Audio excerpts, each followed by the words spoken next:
Hello viewers, আসসালামু আলাইকুম। আজকের ব্লগটি নিয়ে আসলাম যে কোঠার ভিতরে কারা কারা থাকবেন, কারা নুলস্তা পাবেন আর কারা নুলস্তা পাবেন না।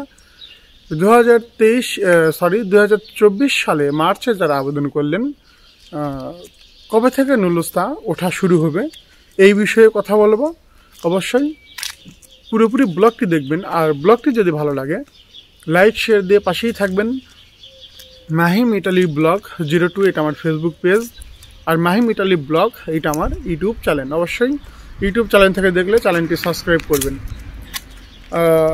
কারা কারা কোঠার মধ্যে থাকবেন, অনেকেই প্রশ্ন করতেছেন, SMS করতেছেন, মানে অনেক টেনশনের মধ্যে আছেন। তো তাদের জন্য আমি এই ব্লগটি নিয়ে আসলাম। অবশ্যই ব্লগটি সবার কাছে শেয়ার দিয়ে দেখার সুযোগ করে দিবেন।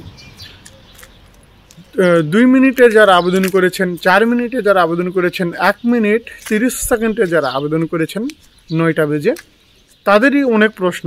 মানে যারা লেটে আবেদন করেছেন তাদের কোনো প্রশ্ন নেই।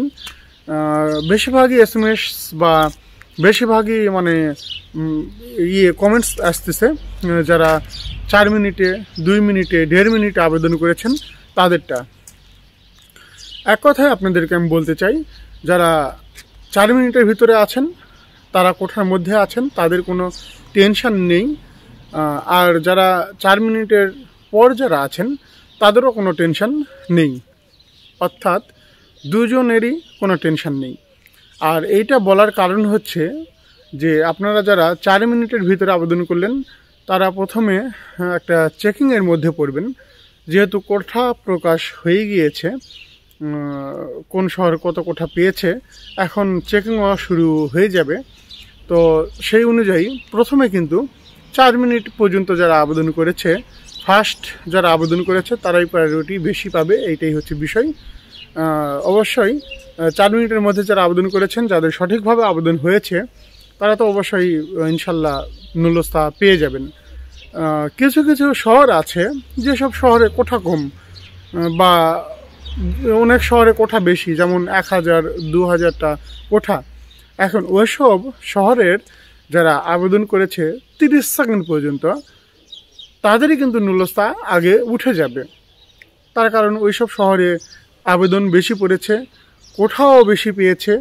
সেক্ষেত্রে যদি সবার কাগজের মেয়াদ মানে ঠিক থাকে, সব কিছু যদি আবেদন সঠিকভাবে হয়ে থাকে, তাহলে 2000 শ্রমিকের ভিতরে যারা প্রথম আবেদন করলো 30 সেকেন্ডের ভিতরে, তাদেরই নুলস্তা আগে উঠে যাবে। তো সেখানে যারা মানে কোঠার বাইরে যারা থাকবেন তাদেরটা না ওঠার চান্সই বেশি, এমনটাই হচ্ছে বিষয়। তবে ঘাবড়াবার কোনো কারণ নেই। প্রথম 30 সেকেন্ডের মধ্যেই যে সবার কাগজপত্র ঠিক আছে এমনটাও না। আমরা অনেক দেখেছি ভাই যে অনেকের কাগজ মানে রিজেক্ট হয়ে গিয়েছে। আর এখন তো রিজেক্ট করবে মানে আলোচ্য বা খুদের কাগজ বা আরও যেসব কাগজপত্র আছে, এসব কাগজপত্র না থাকলে তারা রিজেক্ট করে দিবে, এটাই হচ্ছে মূল বিষয়। এর আগের ভিডিওতেও আমি বলার চেষ্টা করেছি যে অনেক কাগজ রিজেক্ট হচ্ছে বা করতেছে, তো সামনে এরকমটাই হবে। তবে টেনশনের কোনো কারণ নেই। আবারও বলবো যে যারা কোঠার বাইরে থাকবেন তাদেরও কোনো টেনশনের প্রয়োজন নেই, কারণ শত শত কাগজ রিজেক্ট হয়ে যায়। আমরা দেখেছি 2023-এর কাগজ আমরা দেখেছি, অনেক কাগজ রিজেক্ট হয়ে গিয়েছে। তবে ওইসব কাগজপত্র কিন্তু মানে হলে মানে রিজেক্ট হয়ে যাবে। পরবর্তীতে 4 মিনিট 5 মিনিটের পরে যারা আছেন তারাই কিন্তু মানে প্রায়োরিটি পাবেন, এইটাই হচ্ছে মূল বিষয়। তো ব্লগটি শুধু আপনাদের জন্যই বানানো যে কারা কারা কোঠার মধ্যে থাকবেন আর কারা কারা কোঠার বাইরে থাকবেন। তো আশা করি বুঝতে পেরেছেন।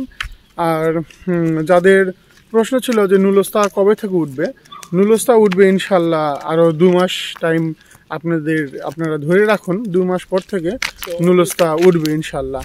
তো ব্লগটি এই পর্যন্তই। নুলস্তার জন্য আপনাদেরকে অবশ্যই দেরি করতে হবে, আরও 2 মাস আপনারা দেরি করবেন।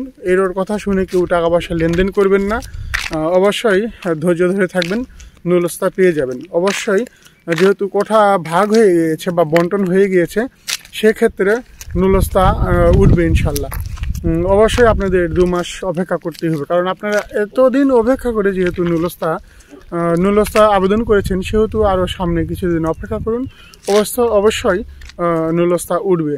তবে এখন চেকিং হবে, কোঠা ভাগ হয়ে গিয়েছে, চেকিং হবে, তারপর রিজেক্ট হবে, তারপর আবার চেকিং হবে 1 মিনিট, 5 মিনিট, 10 মিনিট, 20 মিনিট, এভাবে চেকিংয়ের পর যখন 50% চেকিং হয়ে যাবে তখন নুলস্তা উঠবে ইনশাল্লাহ। তো অপেক্ষা করুন, অবশ্যই অপেক্ষা করলে ভালো কিছু ফলাফল পাবেন। তো আজকের ব্লগটি এই পর্যন্তই। সবাই ভালো থাকবেন, সুস্থ থাকবেন। আল্লাহ হাফেজ, আসসালামু আলাইকুম।